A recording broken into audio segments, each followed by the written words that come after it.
messieurs, bonjour. Nous sommes dans les locaux de ADN, Africa Development Network, au 460 rue Richmond-Ouest, au centre-ville de Toronto. Aujourd'hui, dans le cadre des entretiens de ADN. Et bien entendu, on va parler de la vision de cet organisme, on va parler du travail qui a déjà été réalisé, mais aussi on va parler des perspectives à venir. Et pour le faire, j'ai en face de moi 4 charmantes personnes à qui je souhaite déjà la bienvenue, et surtout une très bonne année 2022. Je vais maintenant me tourner vers André qui va se présenter, et tour à tour, on va laisser la possibilité à tous nos panélistes de se présenter aussi avant de rentrer dans le vif du sujet. Bonjour André. Bonjour Monsieur Eric et bonne année à vous également. Bonjour à tous les téléspectateurs qui nous écoutent en ce moment. Je suis André Gallo-Azambou, je suis le promoteur de l'ADN et son président du conseil d'administration actuel. Je suis également un entrepreneur et un leader communautaire, membre de plusieurs organisations ethnoculturelles de la région. Merci. Très belle façon d'entrer dans le débat. On va laisser la parole maintenant à vous, Michael. Merci beaucoup, Eric. Puis bonjour tout le monde. Je m'appelle Michael Norris. Je suis directeur général par intérim de Africa Development Network, ADN. Et ça me fait grand plaisir d'être avec vous aujourd'hui. On va avoir des belles discussions à propos du développement de l'ADN. Je me considère comme développeur économique, puis j'ai hâte d'explorer ce qu'on va faire avec ADN aujourd'hui. Merci. C'est avec beaucoup de plaisir qu'on va déployer, bien entendu, nos discussions autour de toutes ces casquettes. Du temps pour moi de dire bonjour à Salomon. Bonjour, chers téléspectateurs. Mon nom est Salomon Fotsing. Je suis chargé de projet au sein de l'Africa Development Network. Je suis aussi membre du conseil d'administration et par ailleurs médecin de formation, très impliqué dans divers projets qui touchent aux communautés africaines. Bonjour. Bonjour Eric, bonne année à toi également, bonne année également aux téléspectateurs qui nous regardent aujourd'hui. Donc mon nom est Mamoun Chedadi, je suis responsable des projets au sein de l'Africa Development Network. Donc depuis toujours, j'ai été vraiment très impliqué dans tous les échanges, que ce soit sud-sud mais également nord-sud.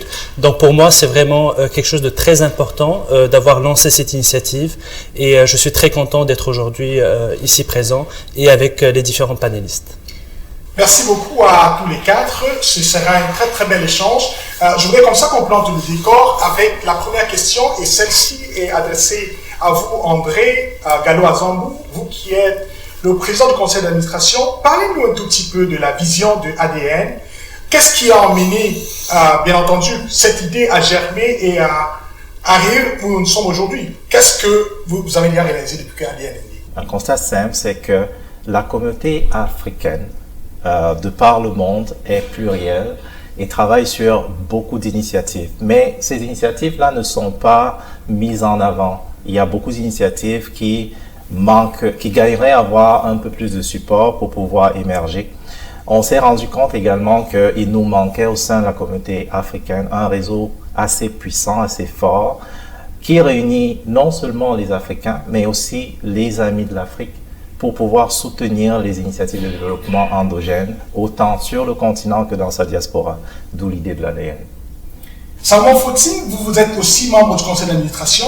Est-ce qu'il y a un aspect particulier sur lequel cette vision de l'ADN a déjà été matérialisée depuis sa création? Oui, merci Eric pour cette question. Oui, effectivement, au sein de l'ADN, depuis sa conception, il a toujours été question de mettre en avant tout ce qui est éducation et communication pour aller apporter la bonne information à nos populations. Je vois passer, quand je pense à cela, je pense essentiellement au projet Africa Descent Connect, qui est un projet dans lequel on organise des conférences, qui sont des conférences pour lesquelles on va avoir à la table de discussion des panélistes qui sont pour la plupart des experts dans différents domaines. Si je devais citer quelques exemples, je dirais que ces conférences-là sont des conférences synchrones, pour la plupart en ligne, étant donné l'actualité liée à la COVID-19. Ce sont des conférences pour lesquelles, après, on a l'opportunité de déposer des bandes sur nos différents canaux de diffusion, notamment YouTube, Facebook et notre site internet pour que d'autres personnes puissent bénéficier de l'information qui a été communiquée. À date, si vous allez dans ces canaux-là, vous verrez que on a réalisé des conférences, par exemple, sur comment investir dans l'immobilier au Canada, des conférences sur comment amener les jeunes de notre communauté à être admis beaucoup plus dans les facultés de médecine, parce qu'on a constaté que ces jeunes-là avaient de la difficulté à accéder à la profession médicale. Je pense aussi ici à une autre conférence dans laquelle on a invité un panel d'experts qui sont impliqués en politique pour encourager ces jeunes, cette communauté, à s'investir, à s'impliquer dans les mouvements politiques au sein du Canada.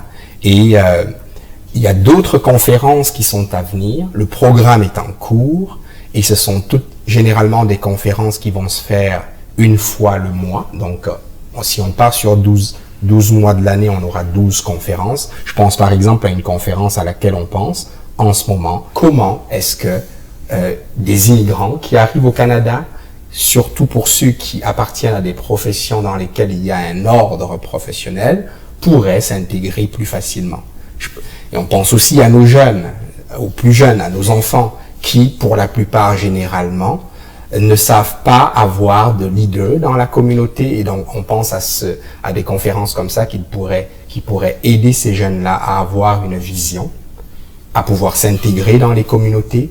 Et puis, si je devais citer une dernière conférence qui me vient à l'esprit, ce serait une conférence pour aider, par exemple, tous ces médecins qui sont, pour la plupart, formés à l'étranger et qui, une fois arrivés au Canada, ne savent pas très bien comment faire pour s'en sortir et pour s'intégrer au système éducatif canadien. Donc, c'est quelques exemples comme ça, mais on aura l'occasion d'en discuter et j'inviterai vraiment toutes les personnes qui nous écoutent aujourd'hui à suivre nos canaux de communication et à voir les prochaines conférences et à participer à ces conférences-là. J'ai bien dit tout à l'heure que c'était des conférences synchrones, donc ils auront l'occasion de poser leurs questions pendant ces activités-là.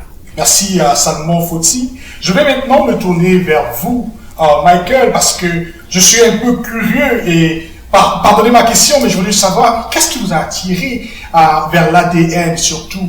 Et sachant que vous avez ce profil d'entrepreneur, vous avez travaillé pas mal d'organismes, comme vous l'avez dit tout à l'heure, mais qu'est-ce qui vous a attiré à l'ADN et quel est le rôle fondamental que vous jouez au sein de cette structure? Merci beaucoup, Eric. C'est une super bonne question. Puis j'aimerais juste souligner l'élément que Salomon a apporté à notre discussion aujourd'hui. Un réseau, c'est la somme de ses composantes. Puis l'ADN, c'est la somme de ses partenaires. On est un réseau et on est décentralisé dans notre approche. Et c'est vraiment sur cela qu'on veut miser dans notre organisme. On veut vraiment être partout dans la communauté. On veut être les yeux et les oreilles sur la terre pour comprendre la réalité actuelle. Et c'est très important de faire ces activités Africa Descent Connect parce que c'est notre manière de faire rayonner notre expertise du réseau de l'ADN. Bon, c'est un peu ma vision que je suis en train de préparer, mais c'est ces genres d'activités qui m'ont attiré à l'ADN et qui m'ont fait voir le potentiel énorme de cet organisme de faire pouvoir rayonner tous ces experts-là au sein de l'économie canadienne et surtout l'économie ontarienne et le pont Ontario-Québec que nous construisons actuellement à l'ADN. Mon background, j'ai étudié les économies, des affaires et les maths. J'en comprends bel et bien l'importance du numérique au sein d'un réseau global et ainsi que le va-et-vient et l'interlocution entre les partenaires. C'est sur cela que j'aimerais miser, que je souhaite miser, et on va travailler ensemble, l'administration, le conseil d'administration et bien sûr les partenaires pour assurer que cette réussite-là, c'est une réussite qui est en équipe, en partenaire et en communauté. Une très belle synergie pour faire réunir le potentiel des Africains, des Afro-descendants, mais surtout en travaillant avec les partenaires, les amis de l'Afrique. Mamoun, compte tenu de toute cette vision qui a été bien entendu expliquée ici, comment est-ce que vous entrevoyez votre empreinte dans ce travail qui va être réalisé? Merci beaucoup, merci Michael pour l'intervention. Donc tout d'abord, je dirais que je suis africain dans l'âme, africain dans le sang, africain dans l'identité. Donc je viens du Maroc et avant d'immigrer au Canada, donc je travaillais dans un cabinet de conseil, leader dans le marché et avec lequel on faisait beaucoup de projets, beaucoup d'initiatives en Afrique subsaharienne parce que comme vous le savez, le Maroc c'est la porte d'entrée vers le continent. Donc vraiment tout ce qui est coopération sud-sud, très important pour nous et donc j'ai amené avec moi cette initiative ou cette lancée ici au Canada et je voudrais bien qu'on perce dessus et donc c'est pour cela que j'ai rejoint un organisme tel que l'ADN pour pouvoir continuer sur cette lancée et pour encourager vraiment tous ces entrepreneurs à réaliser leur objectif. Donc mon passé c'est vraiment, ou mon parcours professionnel je dirais, c'est l'accompagnement des entrepreneurs à tous les stades de lancement, qui soient vraiment au stade d'idéation, donc ce qu'on appelle la pré-incubation, au stade d'incubation mais également de croissance et les amener à atteindre leur objectif. Donc c'est vraiment notre vision et également je dirais pour l'ADN de vision de façon plus globale, c'est vraiment de l'amener à un stade national, porté international également en tant qu'organisme de référence pour les Africains et pour les afrodescendants, et également les amis de l'Afrique. Je pense que l'un des éléments qui ressort dans toutes vos interventions, c'est celui de l'entrepreneuriat. Parlons un peu de l'entrepreneuriat en ce moment donné. André Gallo-Azambou, je voudrais savoir un tout petit peu, vous en tant que président du conseil d'administration, qu'est-ce qui est l'intention ultime des ADN vis-à-vis de l'entrepreneuriat? Je sais que récemment, ADN a reçu une subvention de 800 000. Comment est-ce que ADN compte se déployer sur le terrain pour s'assurer que la vision de l'entrepreneuriat soit suffisamment implantée au sein des communautés africaines afrodescendantes? Oui, très bonne question. Je vais revenir sur la vision au niveau de l'entrepreneuriat. Dès la création de l'ADN, on s'est dit qu'il y avait deux piliers très importants sur lesquels la communauté africaine devrait se reposer pour grandir. Donc, le premier étant la communication, et Salmon l'a très bien expliqué, ce que nous sommes en train de faire là-dedans. Au niveau de l'entrepreneuriat, il est question de regarder les initiatives qui sont portées sur le continent par les fils d'Afrique et des initiatives qui sont portées dans la diaspora et trouver comment est-ce qu'on peut faire pour les rendre plus visibles et pour apporter du soutien. Le soutien, ça peut être de la formation, mais ça peut être également apporter des partenaires qui ramènent de l'expertise et ramènent de l'argent pour faire rayonner ces différentes initiatives-là. Donc, dans ce sillage-là, au niveau de l'Afrique, par exemple, l'ADN a signé des ententes avec, au niveau du Cameroun, par exemple, l'Institut universitaire de la Côte, pour créer un incubateur de projets. Présentement, cet incubateur fonctionne et la première cohorte d'incubés est en cours présentement. Donc, on prend des jeunes investisseurs, des jeunes entrepreneurs et on va leur donner un parcours entrepreneurial qui leur permet de créer leur premier prototype et avec le prototype, trouver des partenaires à l'international qui vont pouvoir soutenir ces différentes entreprises. Parce qu'on s'est rendu compte qu'au niveau de l'Afrique, il y avait beaucoup de potentiel entrepreneurial, mais malheureusement, pas très valorisé. Maintenant, au niveau du Canada, nous nous sommes posé la question, mais comment est-ce qu'on peut accompagner les jeunes Africains à penser entrepreneuriat? Parce que ça part de là déjà, il faut penser entrepreneuriat pour devenir entrepreneur. Comment est-ce qu'on peut leur donner une âme, une sensibilité entrepreneuriale? Et dans ce chemin, on s'est rendu compte que les statistiques sur les entrepreneurs noirs au niveau du Canada étaient presque inexistants. Donc, c'est difficile de savoir quels sont les entrepreneurs noirs que nous avons au Canada, combien sont-ils, où sont-ils, quelles sont leurs forces, quelles sont leurs faiblesses, quels sont les supports qu'on peut leur apporter pour pouvoir passer d'une étape à une autre de leur vie entrepreneuriale. D'où donc ce projet de centre de développement de l'entrepreneuriat noir qui a été pensé et soumis au gouvernement fédéral pour financement. Donc, dans cette vision-là, il est question donc de recenser les entrepreneurs noirs, recenser les forces et les faiblesses de ces entrepreneurs, mais surtout également de mettre ensemble un écosystème de partenaires, autant communautaires que non communautaires, et d'amis de l'Afrique, j'insiste là-dessus, c'est important, pour pouvoir soutenir et créer une prochaine génération d'entrepreneurs noirs. Donc, nous avons reçu du financement pluriannuel de 4 ans pour pouvoir le faire. Je suis content de vous dire que l'annonce a été faite par la ministre Mona Fortier il y a quelques mois, qui aujourd'hui est le président du Conseil du Trésor pour le Canada. Et le gouvernement fédéral attend beaucoup de l'ADN parce qu'on nous a beaucoup donné. Donc, nous avons aujourd'hui un levier sur lequel on peut bâtir une communauté entrepreneuriale forte au niveau du Canada.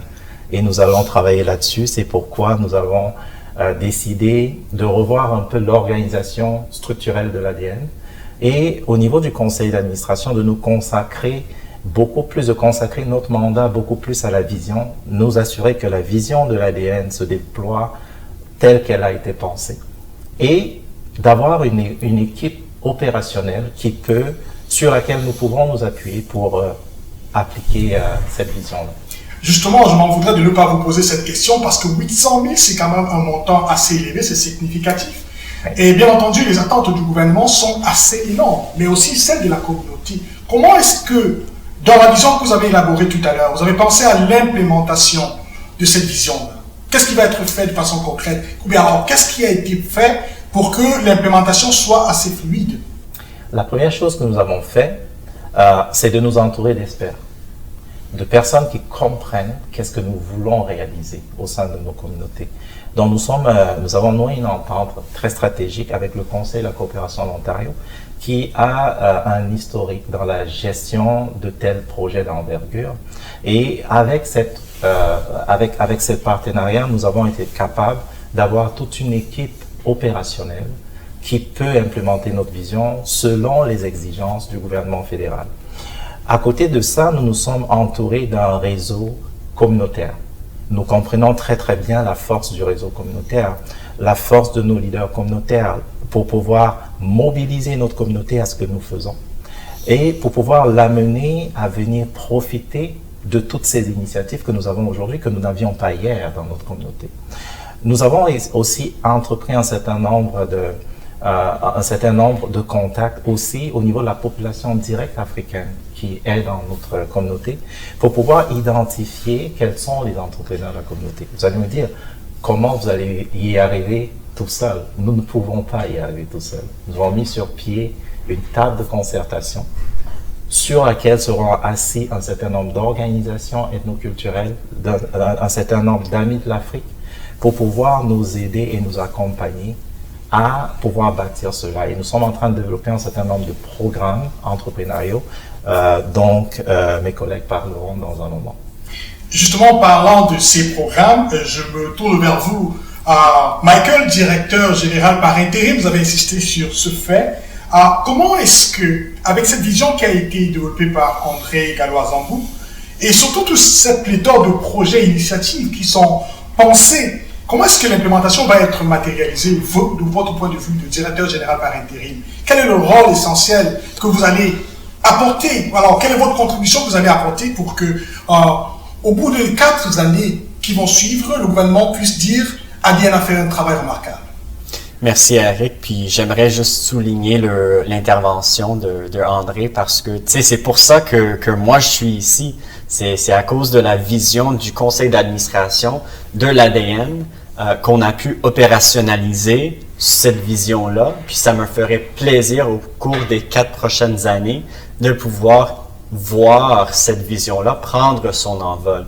Puis je veux stresser le fait que c'est direction générale par intérim parce que moi, mon rôle au sein de l'ADN, puis le rôle de Mamoun également, c'est de bâtir la capacité de cet organisme et de la bâtir rapidement.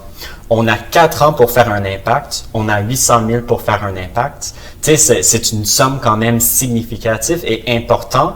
Mais comme on sait, le temps file. Je vais céder la parole à Mamoun pour faire effectivement la présentation de notre plan parce que je sais que nos partenaires attendent de nous un plan concret et des échéanciers concrets et des exemples concrets de comment nous allons faire cela. Et je vais laisser Mamoun le soin de présenter aujourd'hui ce que nous avons à présenter à la communauté.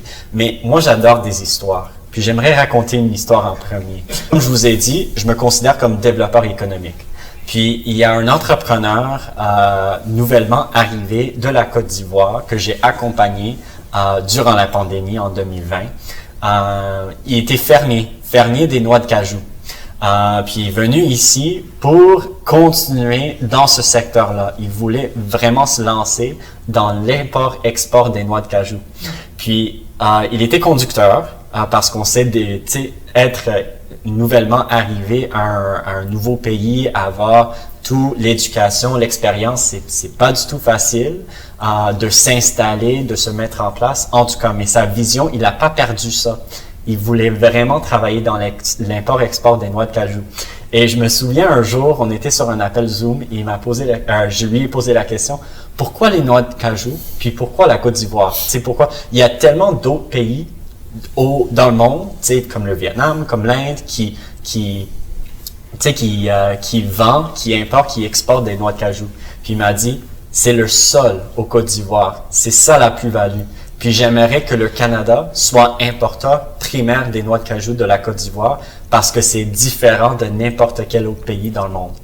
Puis la façon qu'il m'a présenté ça, c'était tellement convaincant que je me suis dit, bon, je vais juste manger des noix de cajou de la Côte d'Ivoire, c'est tout. Mais je veux présenter cette anecdote-là parce qu'il a réussi à démarrer son entreprise. Et la responsabilité que nous avons à l'ADN, c'est de quantifier ces anecdotes-là. Le lancement en entrepreneuriat des nouveaux arrivants et des entrepreneurs provenant de l'Afrique qui s'installent ici au Canada. On est un réseau et on doit se pencher sur notre communauté, de faire valoir ces réussites-là et de célébrer ces réussites. Et je pense que j'aimerais bien qu'on passe maintenant à Mamoun pour présenter au concret les programmes que nous présentons aujourd'hui. Merci, Eric. Une très très belle histoire d'ailleurs qui plante le décor de ce programme que Mamoun, tu vas nous faire le plaisir de partager en l'instant. Qu'est-ce qui a été prévu du point de vue, bien entendu, du soutien aux entrepreneurs des communautés africaines afrodescendantes et bien entendu en collaboration avec les partenaires de ADN? Très bien. Donc je te remercie beaucoup pour la question qui est très pertinente. Effectivement, nous avons mis en place un programme sur mesure, donc j'insiste bien sur le mot sur mesure, parce que c'est un programme qui est personnalisé pour ces communautés noires et afrodescendantes. Et moi, je le vois comment on l'a conçu avec Michael et aussi l'équipe de projet. C'est vraiment un programme qui va se matérialiser par la pré-incubation, c'est-à-dire des personnes qui ont juste des idées, donc ils ont juste leur diplôme de fin d'études, ou bien ils sont en stade d'idéation. Donc nous, on les accompagne, on les prend en main et on les aide à aller de l'idée, donc du stade 0, à l'étape 1, c'est-à-dire la mise en place du projet avec le plan d'affaires, avec l'étude de faisabilité, etc. Mais nous accompagnons également les entreprises qui sont en phase de croissance ou qui sont déjà établies pour fortifier leur projet, mais aussi pour le mettre à profit et peut-être même aller vers l'international et peut-être achever d'autres marchés. Donc c'est vraiment un programme qui est très complet, qui est sur mesure. Donc il y a des formations par des experts que l'on fait intervenir, que ce soit en Ontario, au Québec ou d'autres provinces. Il y a également des séances personnalisées. Donc ça, c'est du one-to-one, où on va vraiment voir l'entrepreneur, on va lui expliquer quels sont ses besoins. Donc en fonction de ses besoins, on va pouvoir lui donner le conseil adapté. Il y a également des séances de partage, c'est-à-dire qu'avec les autres entrepreneurs qui vont venir ici au bureau de l'ADN, donc ils pourront partager leurs idées. Peut-être qu'on va avoir même des associations entre entrepreneurs, donc qui ont des idées proches, ou même des similitudes ou des complémentarités. Donc on mise vraiment sur la collaboration à un degré très important au niveau de l'ADN. Donc vraiment, il y a un programme qui est très riche. Bien sûr, on va pas vous donner tout ici, c'est pas le but, mais une fois qu'on va vraiment se rencontrer, là on pourra vous donner les détails pratiques, mais j'en suis sûr que ça va être un très beau projet pour vous. Mais ce que je retiens en fait, c'est que c'est un programme d'accompagnement qui est bien pensé, bien ficelé, mais j'ai envie de poser la question, Michael, par exemple, pour vous, Mamou, est-ce que ce n'est pas un peu osé, est-ce que ce n'est pas un peu trop idéaliste ce que vous mettez en avant comme soutien que vous portez pour la communauté? Est-ce que c'est atteignable, comme on dit généralement? Oui, à 100% même, parce qu'on a les capacités techniques, on a les capacités humaine. On a des experts, on s'est entouré d'experts qui connaissent vraiment l'Afrique, mais qui connaissent aussi le Canada et l'environnement nord-américain en général. Donc, c'est pas vraiment des personnes qui commencent. Donc, c'est une équipe qui est solide, c'est une équipe qui est connectée et qui est vraiment là pour aider les entrepreneurs. Sans oublier aussi les capacités financières, parce qu'avoir des capacités financières, ça nous permet aussi d'accompagner un très grand nombre d'entrepreneurs également. Ça, c'est très intéressant. Je voudrais maintenant qu'on se penche un tout petit peu sur le volet initiative, parce que vous avez évoqué tout à l'heure, bien entendu, l'aspect d'accompagnement, mais moi, je me mets dans la peau d'un entrepreneur, ou alors quelqu'un qui a des idées qui fourmillent dans mon esprit. Et j'ai besoin d'être appuyé par ADN et par vos expertises naturellement. Mais quelles sont les initiatives spécifiques qui pourraient, à votre sens, être utiles pour les communautés africaines, afrodescendantes, et pour lesquelles vous avez déjà établi des partenariats stratégiques pour cet accompagnement? Je me tourne vers vous, André Gallo-Azambou, pour parler un tout petit peu de ces initiatives-là. Qu'est-ce qu'on peut retenir? Qu'est-ce que vous avez déjà mûri comme réflexion? On vient de parler des différents programmes que nous allons mettre sur pied pour accompagner nos entrepreneurs. Pour être très très spécifique, on a des programmes qui vont commencer au mois de février, n'est-ce pas? Au mois de février, on a un premier programme où on va accompagner une première cohorte de 12 entrepreneurs et où on va pouvoir, sous la base de ce modèle-là, accompagner 400 entrepreneurs pendant la durée du programme. On va accompagner à peu près 400 entrepreneurs. Notre objectif étant la création de 150 emplois directs après ce processus. Parce que ce que nous souhaitons faire au niveau de l'entrepreneuriat, c'est non seulement pérenniser l'emploi de l'entrepreneur, mais lui permettre d'être un créateur de richesse, lui permettre d'être un employeur. Ça va multiplier le nombre d'emplois que nous pouvons avoir dans la communauté. Tel que présenté par FedDev, alors on va les réussir, puis notre plan pour les réussir, puis je vais ramener Salomon puis Mamoun dans cette discussion-là, parce que effectivement, à partir du 1er février, on aura le lancement du projet qui s'appelle Tracé Collectif. Tracé Collectif, c'est basé sur un curriculum d'incubation qui a été développé par le CCO, qui effectivement se base sur les 4 tangentes. Quelles sont les 4 tangentes?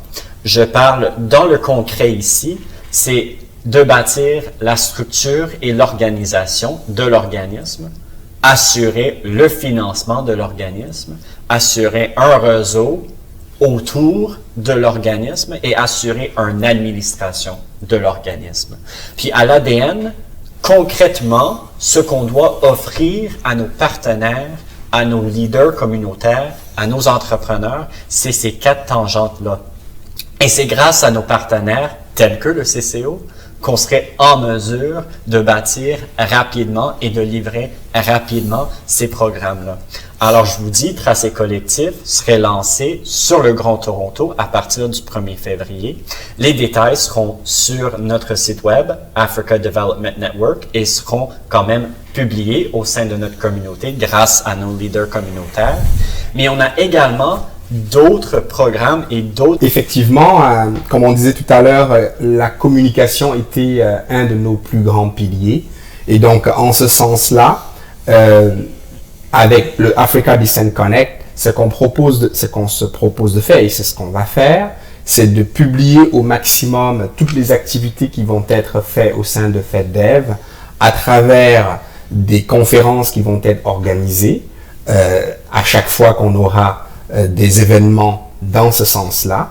C'est-à-dire que si, par exemple, il y a une activité qui doit être faite dans les semaines à venir, on s'arrangera pour que la communauté soit informée le plus tôt possible et permettre qu'au maximum, qu'il y ait un maximum de personnes issues de la communauté qui participent à ces activités-là.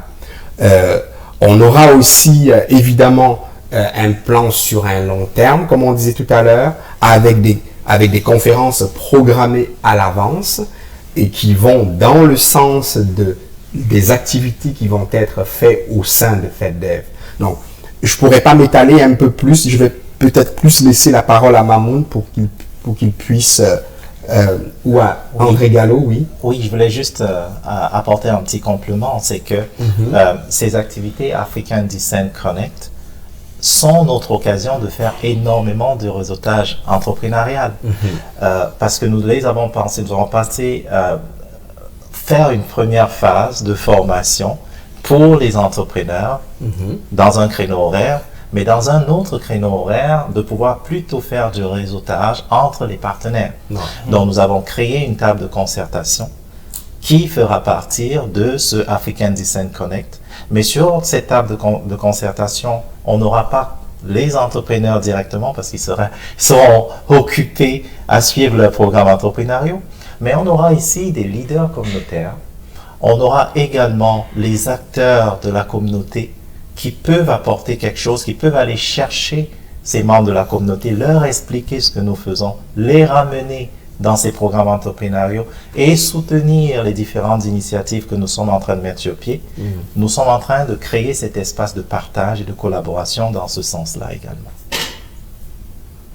Très bien, donc là je vais juste rajouter par rapport à notre partenaire, donc qui est le CCO, le Conseil de coopération de l'Ontario, et plus spécifiquement au programme Tracé Collectif, donc que Michael a cité il y a quelques instants.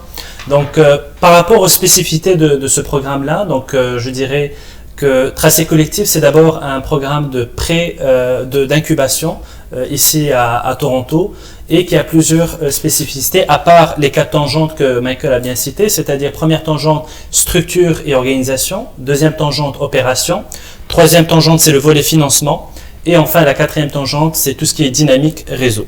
Pourquoi? Alors, ce programme-là, comment il se concrétise de façon détaillée? Donc, il y a plus de 80 heures d'accompagnement, donc ce qui est énorme et qui regroupe bien sûr des formations, des ateliers avec des experts, mais aussi du one-to-one.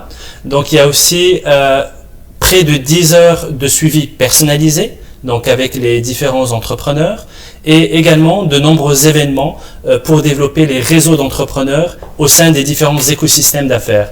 Donc malheureusement pour le moment ça va être du virtuel, mais ça porte quand même ses fruits, mais espérons qu'avec la fin de cette pandémie, ou bien quand les conditions nous les permettent, de faire du réseautage en réel, parce que ça a quand même des résultats très positifs. Et je souligne également que l'espace dans lequel nous sommes aujourd'hui, donc l'espace d'ADN, c'est également un espace de réseautage, puisque les entrepreneurs vont être là pour travailler, donc ils vont pouvoir s'associer, et bien évidemment les leaders communautaires, donc comme André l'a souligné. Voilà. C'est des très beaux points que vous évoquez là tous, et j'ai envie de poser la question sur, bien entendu, l'effectivité de ces programmes, parce que vous avez parlé de février comme étant le lancement de l'une de ces premières initiatives. Comment est-ce que, du point de vue de votre calendrier, vous avez structuré le travail qui va être fait à partir de février? Parce qu'il me semble qu'on est dans quelques semaines déjà, n'est-ce pas? Alors effectivement, donc au 1er février, comme mes collègues l'ont mentionné, donc ça sera le lancement de Tracé Collectif, donc le programme phare d'incubation du CCO, mais également le lancement de l'ADN au sein de l'espace des jardins dans lequel nous sommes présents aujourd'hui. Alors au 1er avril, ça sera le lancement de l'écosystème à Ottawa. Et au 1er novembre, ça sera le lancement de l'écosystème au niveau de Montréal et région. Donc ça, c'est vraiment le calendrier qu'on a mis en place, donc et qu'on va essayer de suivre de près pour l'implémenter avec nos différents partenaires. On sait très bien que les régions de Ottawa, Toronto, Montréal foisonnent des communautés multiculturelles, notamment des communautés afrodescendantes. Comment est-ce que, tout à l'heure, André Gallo, vous avez parlé d'aller, bien entendu, inviter les leaders communautaires à la table de concertation pour qu'ils puissent avoir, bien entendu, non seulement une importante assise, mais surtout connecter directement les afrodescendants à ces projets comme ceux-là. Comment est-ce que, dans votre stratégie, comment est-ce que vous avez pensé non seulement retrouver ces communautés, mais qu'est-ce que vous leur proposez? Je me mets dans la peau d'un leader communautaire, par exemple. Je suis à votre écoute. Qu'est-ce que vous me proposez concrètement? Oui, j'ai le plaisir de vous dire que c'est un travail qui a commencé déjà.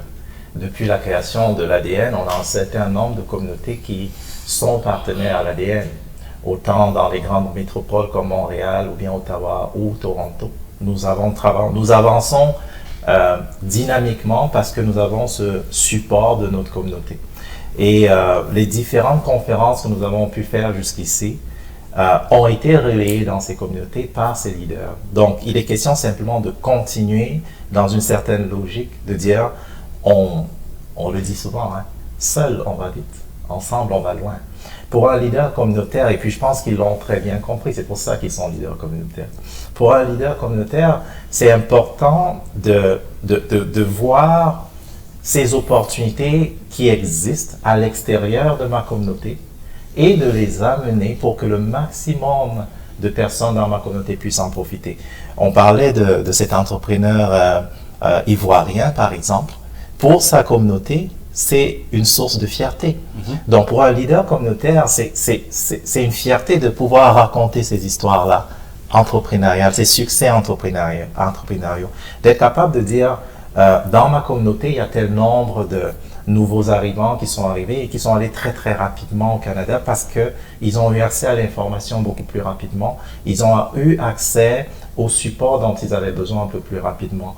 Et plus on va développer les individus issus de ces communautés, plus on va élever ces communautés également, et moins il y aura de la pauvreté dans nos communautés, tout simplement.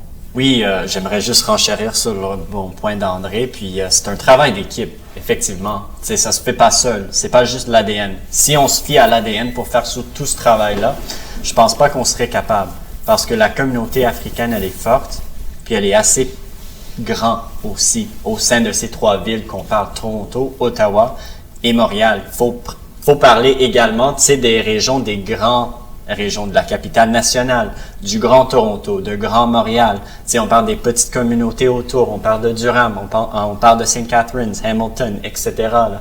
Il y a des communautés africaines très importantes au sein de ces communautés-là qu'il faut rejoindre.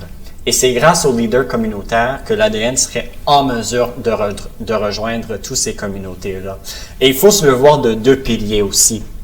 On a les leaders communautaires et on a les entrepreneurs. Tu sais, c'est pas nécessairement les mêmes cibles non plus. Et pour les leaders communautaires, ce qu'on fait au niveau ADN, puis je suis fier de l'annoncer aujourd'hui, mais on va lancer une table de concertation de tous ces leaders communautaires où ces leaders communautaires, on va leur demander leur point de vue et on va leur demander leur point d'action pour engager ces entrepreneurs-là. Par point de vue, est-ce que vous parlez des projets communautaires qu'ils auraient peut-être envisagés? Ben absolument. Absolument, ce serait des points communautaires et ADN comme réseau, c'est de tirer des avantages, des idées de tout le monde. Et c'est de prendre avantage du fait qu'on est ensemble, du fait qu'on a des ressources ensemble en équipe et de mettre ces ressources à la disposition de la communauté pour faire rayonner nos experts. Avec des initiatives comme par exemple Africa Descent Connect.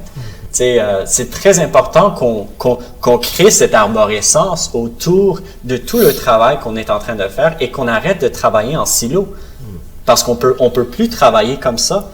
Et le gouvernement canadien reconnaît ce fait en nous octroyant ce financement-là pour travailler en partenariat avec la communauté.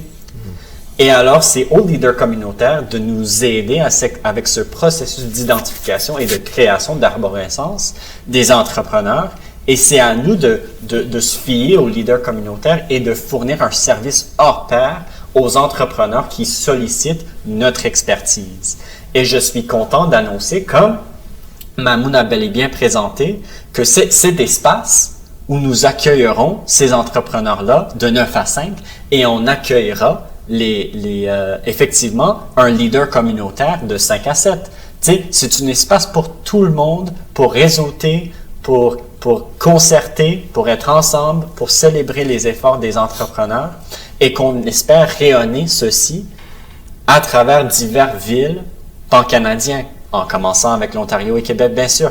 Comme Amoun a dit, le 1er avril, on va lancer un espace en collaboration avec des partenaires à Ottawa. Et à partir de novembre, on espère lancer cet espace sur Montréal également avec des partenaires. Cette table de concertation, on va commencer rapidement parce que les leaders communautaires, il faut qu'on les concerte rapidement pour savoir quels sont les besoins criants de la communauté. Et c'est pour ça qu'on la lance le 15 février. Et pour le 1er avril, je sais qu'on a beaucoup parlé du projet Tracé Collectif que je considère comme projet pilote pour lancer notre incubateur ADN officiellement le 1er avril 2022. Je vais revenir à tous les deux. Le temps pour moi de laisser la parole à Salomon et à Mahmoud. Mais j'aimerais bien qu'on parle un tout petit peu de la stratégie en technologie. Parce que vous savez, ce ne sera pas sans défi. La pandémie est encore présente, il me semble. Mais Salomon, vous allez tout simplement ajouter un petit détail à ce qui a été développé tout à l'heure. Je vais juste redire ce que mon collègue Michael et Gallo aussi a dit tout à l'heure. S'il y a un maître mot ici, un primum movens dans ce qu'on dit actuellement, c'est la collaboration. C'est-à-dire que on a besoin de collaborer avec les leaders communautaires. Parce que ensemble, comme disait Gallo tout à l'heure, on va beaucoup plus loin. Donc, il ne s'agirait pas ici de venir, que les leaders communautaires arrivent et travaillent dans quelque chose qui est déjà monté. Il s'agirait de venir le monter avec nous. Qu'ils comprennent qu'ils font partie intégrante de cette histoire. Qu'ils ne pensent qu'il ne faudrait pas qu'ils se mettent dans la posture des personnes qui sont à l'écart. Non. Parce que nous, ce qu'on veut faire, c'est travailler avec eux dans ce projet-ci. Donc, s'il y a un maître à penser, un maître mot ici, aujourd'hui à retenir, c'était vraiment ça. Et j'invite ces leaders communautaires-là à venir à la table de discussion avec nous, parce qu'ensemble, on va très loin. Très bien. Et merci beaucoup. Mahmoud? Merci. Donc, c'est juste pour un petit détail pour compléter et pour répondre aussi à ta question, Eric. Donc, un des avantages pour les leaders communautaires de faire partie de ce programme, c'est la visibilité. Parce qu'ils vont être plus visibles, parce que l'ADN, sa portée, c'est d'abord national, mais à long terme, c'est aussi international. Donc, c'est une visibilité pour tous ces leaders communautaires et également pour créer des synergies entre eux. Et moi, je dirais, une seule main n'applaudit pas, mais deux mains applaudissent. Et donc, voilà, donc c'est comme ça qu'on veut construire cette vision-là. Une vision très flatteuse d'ailleurs. Je pense que tout le monde qui vous écoute en ce moment donné se dit, c'est enfin le moment. Mais ce n'est pas en fait sans ignorer les défis qui sont les vôtres en ce moment donné. Comme je l'ai dit tout à l'heure, nous sommes encore en période de pandémie. Quelle est la stratégie pensée du point de vue de Haïti pour reconnecter, vous évitez bien entendu tous ces leaders communautaires, ces entrepreneurs communautaires autour de la table. Mais quelle est la stratégie Haïti pour rejoindre tout le monde? Comment est-ce qu'on fait pour rendre visibles les initiatives qui sont portées dans notre communauté? Comment est-ce qu'on fait pour que monsieur l'entrepreneur lambda qui se trouve dans une région, parce qu'on l'a constaté dans les forums, mais on a vu beaucoup dans nos forums dire, est-ce que vous connaissez un entrepreneur dans la communauté qui fait ceci ou qui fait cela? J'ai besoin de ceci, est-ce que vous connaissez une communauté qui rend ce service? On s'est rendu compte également qu'il y avait des organisations dans la communauté qui avaient le même focus et organisaient leurs événements au même moment. Donc, il y avait compétition dans ces cibles-là, mais ils se rendaient compte juste le moment de l'événement, qu'on aurait pu faire ça différemment parce qu'ils n'avaient pas d'informations. Donc, l'outil que nous sommes en train de bâtir aujourd'hui, My e-Community, est un outil qui veut apporter une réponse à cette problématique. C'est-à-dire qu'on puisse, par un endroit central, avoir accès aux ressources communautaires que nous avons dans notre communauté. Si je suis, par exemple, au centre-ville de Toronto, que je puisse sélectionner le centre-ville de Toronto et voir toutes les ressources communautaires qui accompagneraient un afro-descendant dans cette région-là. C'est la vision qu'on s'est donnée et on va dire merci ici à l'ACFO qui nous a soutenus dans cette vision-là et qui nous a permis de bâtir une application web et une application mobile dans ce sens également.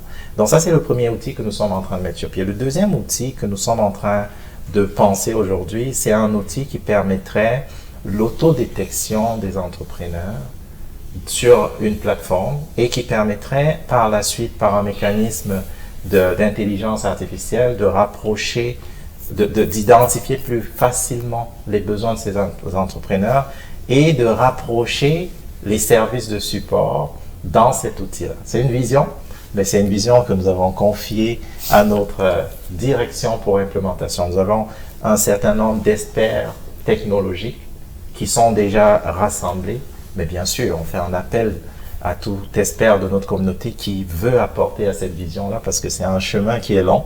C'est un chemin sur 4 ans minimum. Donc, toute compétence africaine qui veut apporter à ce projet est bienvenue. Nous avons mis sur pied un projet qu'on appelait Africa Tech qui permet aux intelligences africaines de se mettre ensemble pour bâtir des solutions technologiques qui répondent aux besoins de notre communauté.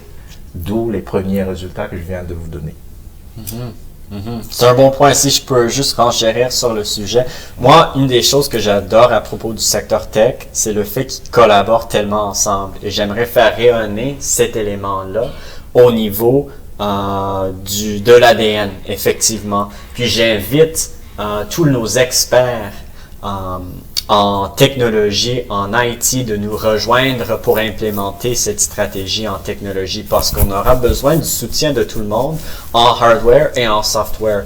Moi, j'aimerais bien que l'outil qu'on construise à l'ADN soit disponible pour toujours, en sachant que toute initiative a une date d'expiration, mais j'aimerais effectivement que celle-là perdure même au-delà de l'ADN. C'est ça ma vision, et qu'elle soit vraiment décentralisée dans son approche et que ce serait disponible à tous les afro-descendants et tous les amis de l'Afrique, tous les citoyens et toutes les personnes qui habitent ici au Canada et dans le monde pour apprendre davantage c'est quoi le profil d'entrepreneur ici dans nos villes, dans la campagne, dans nos provinces et dans notre pays. Et c'est en utilisant des outils open source, c'est en utilisant l'expertise de nos amis de technologie et de nos partenaires en technologie qu'on serait en mesure de réussir cet objectif-là, parce que je sais qu'elle est de grande envergure et que l'ADN toute seule, comme je vous ai dit, serait incapable de réussir cet objectif, et c'est vraiment sur cela qu'on se pose et qu'on se penche sur notre communauté.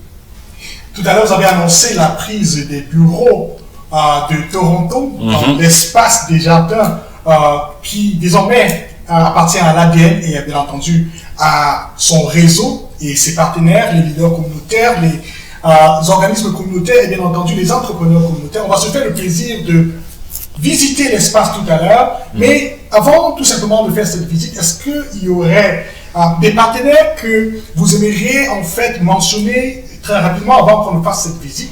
André Gallo? Oui, mais peut-être avant la visite, j'aimerais souligner un aspect très très important pour nous, qui est la célébration de nos succès. Nous aimerons vraiment célébrer les succès communautaires parce que nos entrepreneurs travaillent très très fort et nous voulons pouvoir, comme cet investisseur, cet entrepreneur ivoirien dont on a parlé, pouvoir écrire ces success stories et les appeler, les applaudir et les célébrer parce que c'est un parcours.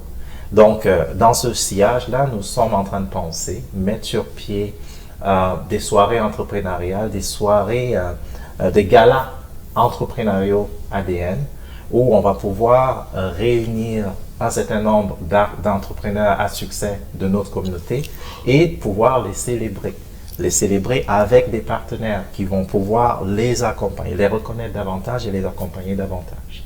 C'est très important, c'est un volet très important de notre stratégie. Des très belles choses en perspective. Je pense que ADN est positionné comme ce grand parapluie qui va donner la possibilité à d'autres organismes des communautés africaines afrodescendantes et aux amis de l'Afrique naturellement de pouvoir donner un pouce énorme pour le développement des Africains, pour le développement de nos communautés ici au Canada, mais aussi au rayonnement à l'international. Donc je pense que Monsieur le Président du Conseil d'administration, est-ce qu'on peut se dire que l'année 2022 commence plutôt très bien pour ADN et pour ses membres? On commence avec de nouveaux locaux au centre-ville de Toronto. On commence avec des programmes entrepreneuriaux pour notre communauté. On commence avec des financements structurels.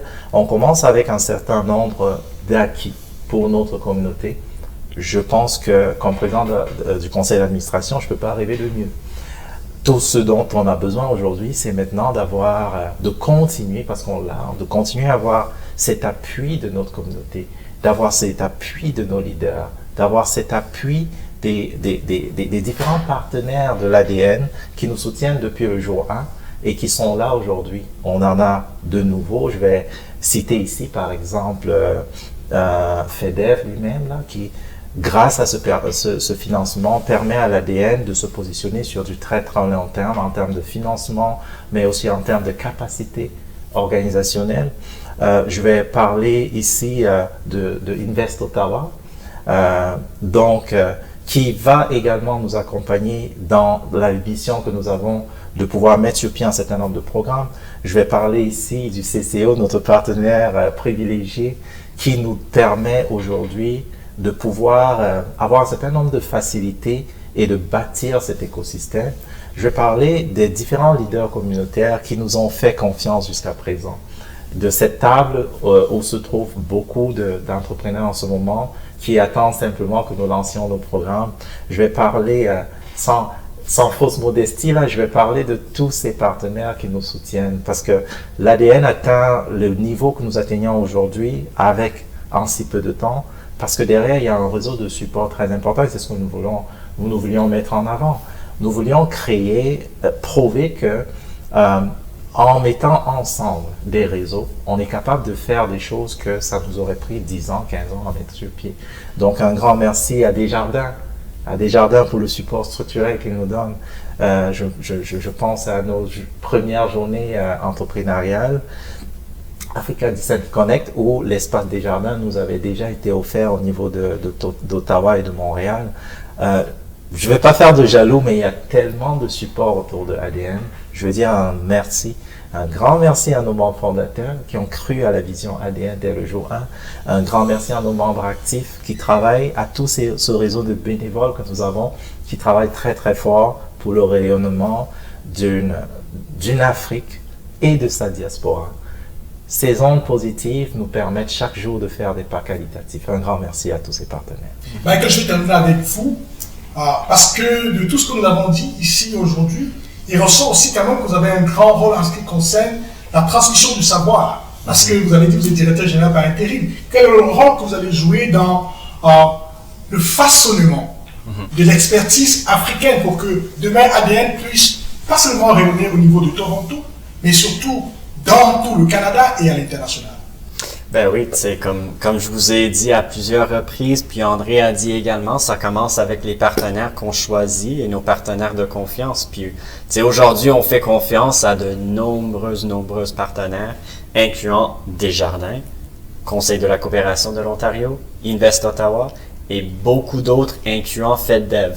Je veux miser sur le fait que FedDev, c'est un projet de grande envergure, mais c'est non pas le seul projet que nous œuvrons à l'ADN non plus. Puis mon but, c'est que d'ici 4 ans, on aura un portfolio de projets, de partenaires et de bailleurs de fonds avec lesquels nous travaillons.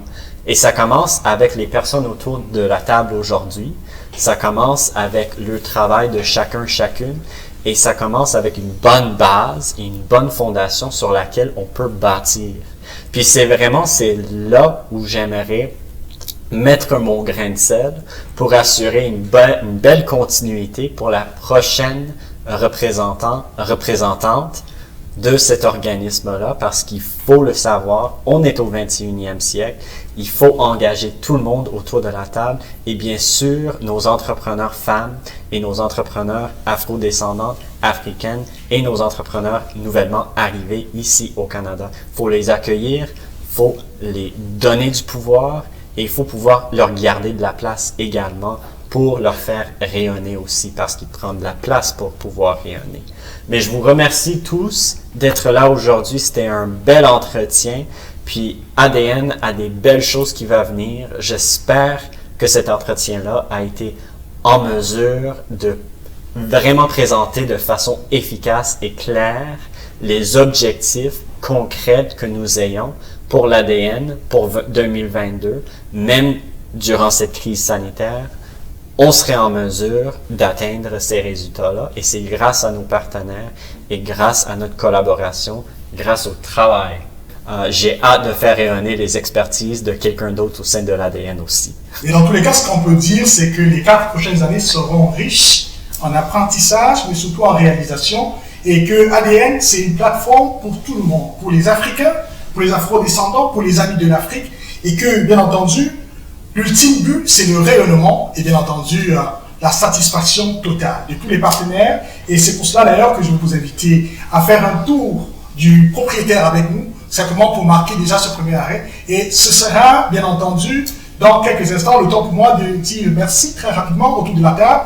Merci à vous, Mamoun. Est-ce que vous avez un dernier mot avant qu'on le puisse Effectivement. Alors j'ai un dernier mot de la fin pour les téléspectateurs et surtout pour les entrepreneurs qui nous regardent aujourd'hui. Alors, entrepreneurs, entrepreneuses, n'hésitez surtout pas à nous contacter à travers nos différentes plateformes, que ce soit sur Facebook, que ce soit sur le site internet.